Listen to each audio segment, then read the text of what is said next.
আসসালামু আলাইকুম।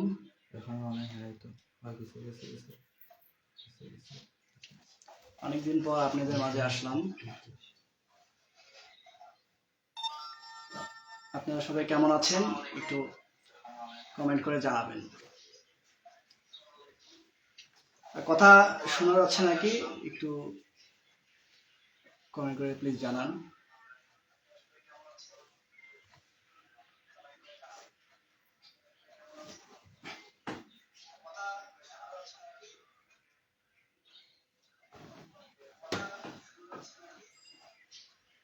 কেমন আছেন সবাই?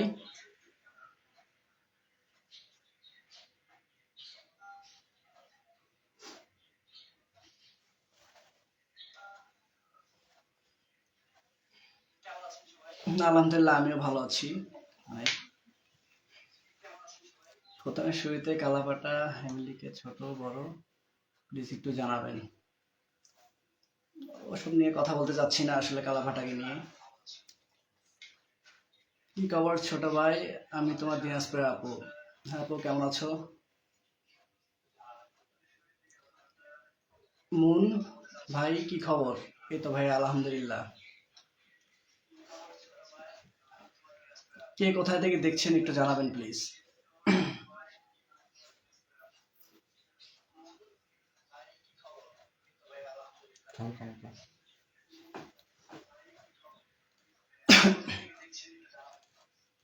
কেমন আছেন মামা? আছি, ভালো আছি।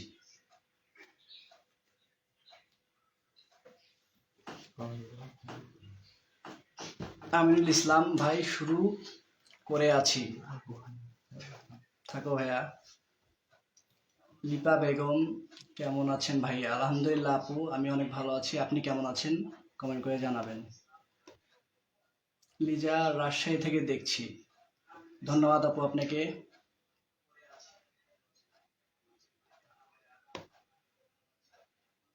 সাব্বির হোসেন আসসালামু আলাইকুম ভাই, কেমন আছেন ভাইয়া? আছি ভাইয়া, আমি অনেক ভালো আছি। আপনি কেমন আছেন নেক্সটে কমেন্ট করে জানাবেন। লামিয়া আক্তার ঢাকা থেকে দেখছি। ধন্যবাদ আপু আপনাকে। ফারিয়া বেতি বাবুরে আপনার কাছে নিয়ে আসেন। অবশ্যই নিয়ে আসবো আপু, দোয়া করবেন আমার মেয়েকে যেন আমি কাছে ফিরে পাই। মেয়ের জন্য আমার দোয়া করবেন। মেহেদি ইসলাম সংগ্রামী কই? সংগ্রামী এখন আমার কাছে নেই, সংগ্রামী তার মার কাছে আছে।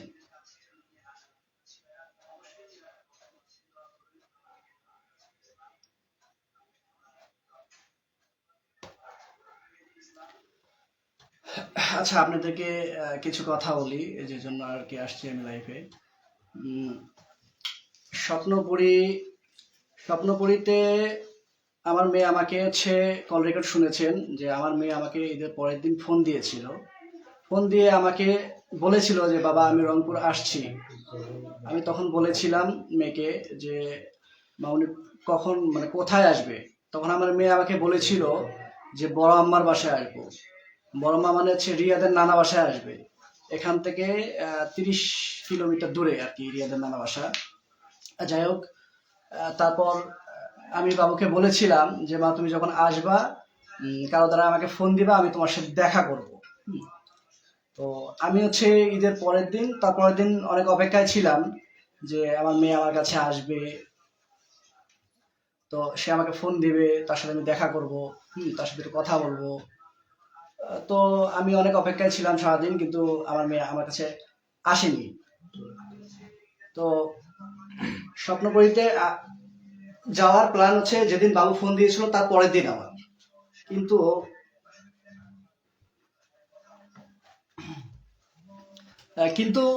আমি সারাদিন অপেক্ষায় ছিলাম যে আমার মেয়ে আমার কাছে আসবে। আমারও ব্যাপারটা খুব ভালো লাগছিল। তো এই যে বলা হচ্ছে যে আচ্ছা স্বপ্নপুরীর বিষয় এটা বলি। আমার বাসা রংপুর, আর আমরা দিনাজপুর স্বপ্নপুরীতে গিয়েছিলাম ঘুরতে। ওখানে বলা হয়েছে যে আমার মেয়েকে দেখা করানোর জন্য নিয়ে আসা হয়েছে। তো আমার বাসা যে রংপুর হয়ে থাকে, স্বপ্নপুরীতে দিনাজপুরীতে আমি আমার মেয়ের সাথে কেন দেখা করব? এটা একটা কারণ আছে। ওখানে এই 100 কিলোমিটার দূরে আমার মেয়ের সাথে আমি কেন দেখা করবো? এরকম ধরনের আমাকে কোনো ধরনের কোনো ফোন দিয়ে বা তারা যে আসছে রংপুরে তার নানি বাসায় এরকম ধরনের কোনো কথাবার্তা আমাকে বলেনি। হুম। আমার একটা পোস্টে কিন্তু দেয়া ছিল যে হ্যাঁ আমার মেয়ে আমাকে ফোন দিয়েছিল, আমার কাছে যে আসবে এসে যে ফোন দিবে তারাকে আমাকে যে দেখাই দিবে সে ধরনের কিন্তু কোনো কথাবার্তা আমার সাথে হয়নি।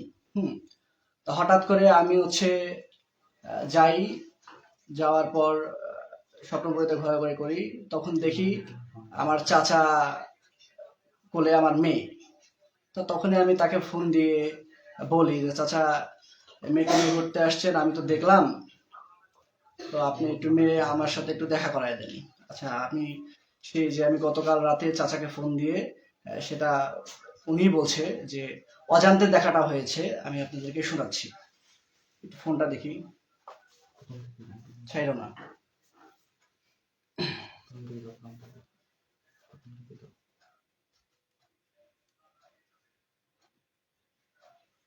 আচ্ছা আপনারা একটু শুনেন, হ্যাঁ। আপনার দেখা হইলো না? আমি কি জানি কোন, তো আপনাকে আমি ফোন দিয়ে বললাম চাচা মেয়েটা আমরা স্বপ্নপুরীতে আপনার দেখলাম আপনার সাথে মেয়েটা, তা একটু মেয়েটার সাথে একটু দেখা করায় দেন। আপনি নিয়ে এসে দেখা করাই দিলেন না চাচা? তুই আমার ফোন দিলি? তা আমি কি এগুলো কোনো কিছু জানি চাচা? না না, ও তো অজান্তে দেখা হয়েছে, তুই তো ফোন দিলি আমাকে। আপনাকে ফোন দিলাম না, ওরা যে আসবে রিয়াদ, ওরা যে আসবে আমি কি তা দেখেন যে তার সাথে যে আসলে আমার অজান্তে দেখা হয়েছে সে কথাটা কিন্তু সত্য, বা তারা আমাকে নিয়ে ওখানে নিয়ে এসে ফোন দিয়ে দেখা করায় দিছে, এই কথাটা কিন্তু সম্পূর্ণ মিথ্যা কথা। আমি আমার মেয়েকে দেখি, দেখার পর আসলে আমি একটু ইমোশনাল হয়ে যাই। এতদিন পর 2 বছর পর আমি আমার মেয়েকে মানে দেখতে পারি, তো অবশ্যই আমি তাকে নিয়ে একটু জড়ায় ধরে কান্নাকাটি করছি। সে একটু আনইজি ফিল করতেই পারে, হ্যাঁ। তো দেখেন তা নিয়ে একটা ছোট্ট বাচ্চাকে নিয়েও যে সে বাবাকে চিনে না, বাবার সাথে কথা বলতে চায় না, মানে নানান ধরনের কথাবার্তা বলছে, আসলে আপনারা শুনতে পাইছেন বিষয়টা। তা আসলে এটা কি কারণে, এটা কেন বলা হলো? মেয়ে তো আমার কাছে মানে 2টা বছর তো আমি মেয়ের সাথে কথা বলতে পারিনি, দেখা করতে পারিনি, সে ব্যবস্থা ছিল না, সে পরিস্থিতি ছিল না। তাহলে আপনারা একটু মানে চিন্তা করেন যে আসলে এই বাচ্চাটাকে দিয়েও আর কি ছাড় দিল না আমাকে, হ্যাঁ। ও তো একটা মেয়ে মানুষ, ছোট্ট মেয়ে মানুষ না আসলে। সংগ্রামীকে আপনারা যারা ভিডিওতে দেখেন, বাস্তবে কিন্তু সে অনেক ছোট, অনেক ছোট সে বাস্তবে। হুম। তো এই যে এগুলো ধরনের কথাবার্তা, আরো অনেক ধরনের কথাবার্তা বলছে। আমি তো বিয়ে করার পর 6টা মাস ধরে তাদেরকে নিয়ে, 6-7 মাস ধরে আমি তাদেরকে নিয়ে কোনো ধরনের কোনো কথাবার্তা বলিনি। হুম। তো কি আপনারা আসলে এটা বিচার করুন। এই সব সময় একটা মানুষকে বিভ্রান্ত করা হয়, হ্যাঁ, প্রতিনিয়তে খোঁচা মারা হয় প্রত্যেকটা ভিডিওতে আমাকে নিয়ে, যে এক কথায় নেশা করি, নেশা করি, নেশা করি। আচ্ছা ঠিক আছে, মানলাম যে আমি নেশা করি, আমি খারাপ মানুষ, আমাকে ছেড়ে চলে গেছে, হ্যাঁ, ইট দিয়ে ইট ভাঙছে। এটা কেমন ধরনের ইট দিয়ে ইট ভাঙানো, এটা আপনারাই বলেন। গত ভিডিওতে আপনারা দেখেছেন যে রিয়াদের আম্মা নিজের মুখে বলেছে যে আমি তাদেরকে বিশ্বাস করেছিলাম, তারা যে এমন কাজ করবে আমি এটা কখনো ভাবতে পারিনি।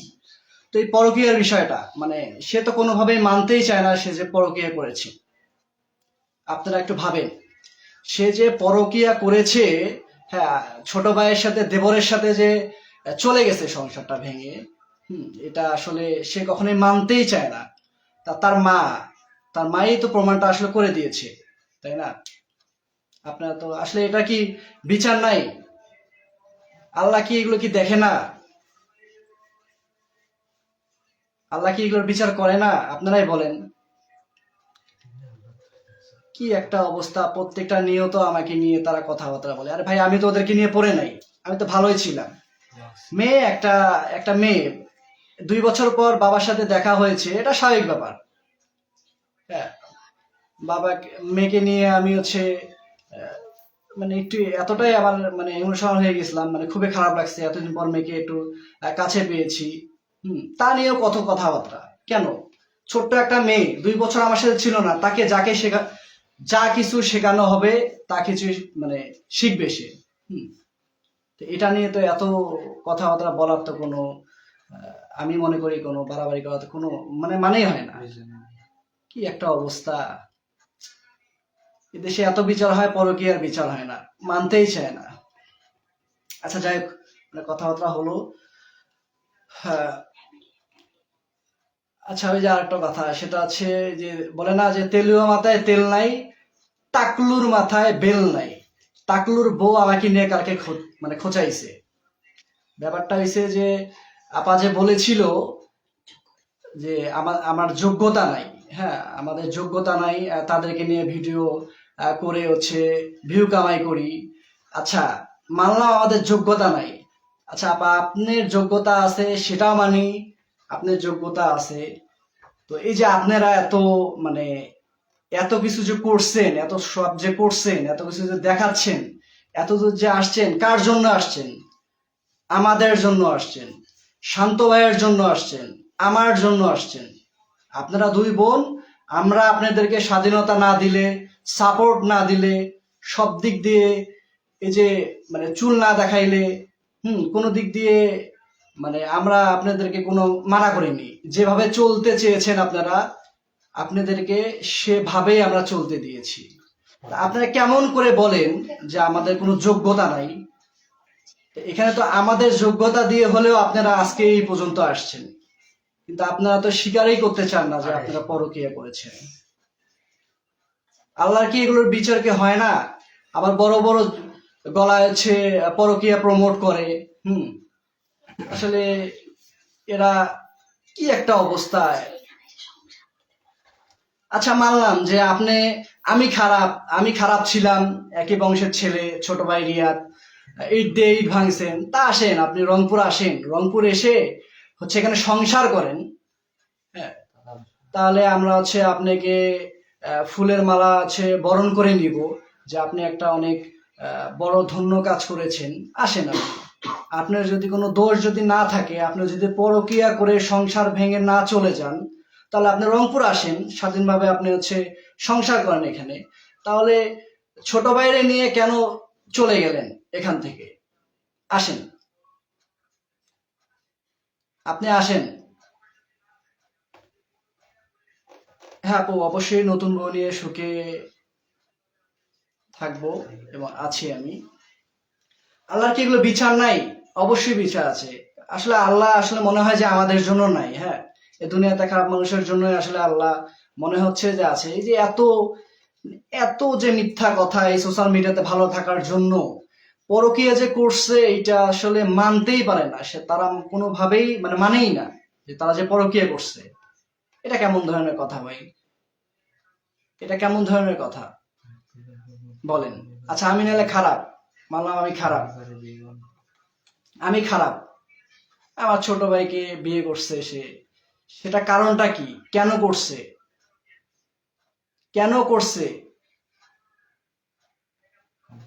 যাই হোক, আমার একটা জিনিস সবার কাছে এতদিন পর আমি দেখছেন যে চাচির সাথে কথা বলছি, তারা আমাকে ডেকেছিল মীমাংসা করার জন্য। আসলে এই বিষয়টা আমি কি মীমাংসা করব বলেন? আপনারা একটু আমাকে পরামর্শ দেন যে আমি বিষয়টা আছে তাদের সাথে মীমাংসায় বলবো। তারা ওকে এখানে নিয়ে আসতে বলে, আমি যেন কোনো কিছু না বলি। আরে ভাই আমি কি বলবো?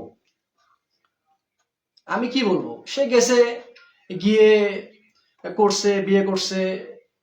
সে যদি পরকীয়া করে পালায়, যদি এখান থেকে না চলে যায়, তাহলে সে সুন্দরভাবে সে সংসার করুক, তাতে আমার তো এখানে কোনো আপত্তি নেই। কোনো আপত্তি নেই, এখানে আমার কোনো আপত্তি নেই। সে যদি সত্য সৎ সৎ থাকে, তাহলে সে সে এখানে আসে সংসার করুক। আপনারা বিচার করেন। আসলে পরকীয়ার বিচার হয় না। এত প্রমোট করে, এই পরকীয়া নিয়ে এত প্রমোট করে, এত বড় বড় গলায় কথা বলে, কি একটা অবস্থা। আল্লাহ, ছেড়ে দিছি তো, আল্লাহর উপর ছেড়ে দিছি। আরে ভাই এটা তো, এই যে আপনার বলেন গাঁজাখোর, এটা তো কমন বিষয় হয়ে গেছে। আসলে সোশ্যাল মিডিয়াতে যা বোঝানো হয়, যা বলে সব সময়, আসলে আপনারা কিন্তু সেটাই কিন্তু বিশ্বাস করেন। আসলে বাস্তব জীবনে আমাদের সাথে কি ঘটেছিল, হ্যাঁ, বা কি হয়েছিল, আপনারা কিন্তু সেটা কিন্তু জানেন না।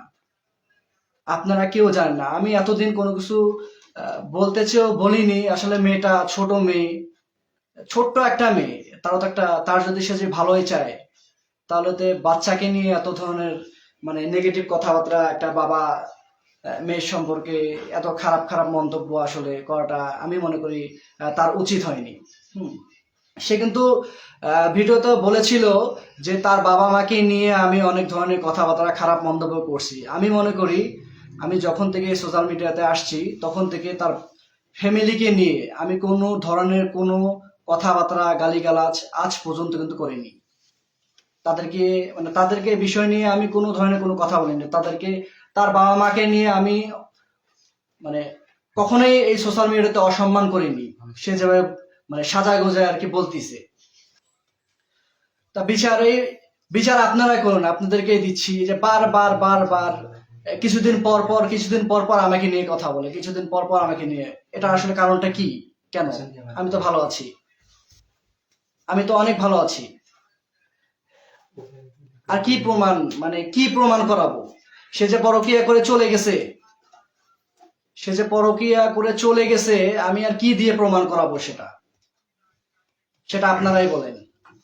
তার যে বর্তমান শাশুড়ি, সেও বলেছে, আপনার ভিডিওতে স্পষ্টভাবে শুনেছেন যে আমিও তাদেরকে বিশ্বাস করতাম। তুমি যখন কাজে যেতে বাইরে, রিয়াজ যখন বাসায় আসতো তোমার, তখন আমি তোমাকে ফোন দিতাম। তা আমি তো বিশ্বাস করে তাদেরকে একসাথে রেখেছিলাম। সে তো আমার 6 বছর ছোট ছিল। তা আসলে এসব কথাবার্তা বলতে বেশি আমি চাই না। হুম। আমি মিথ্যাবাদী, আপনারাই সত্যবাদী।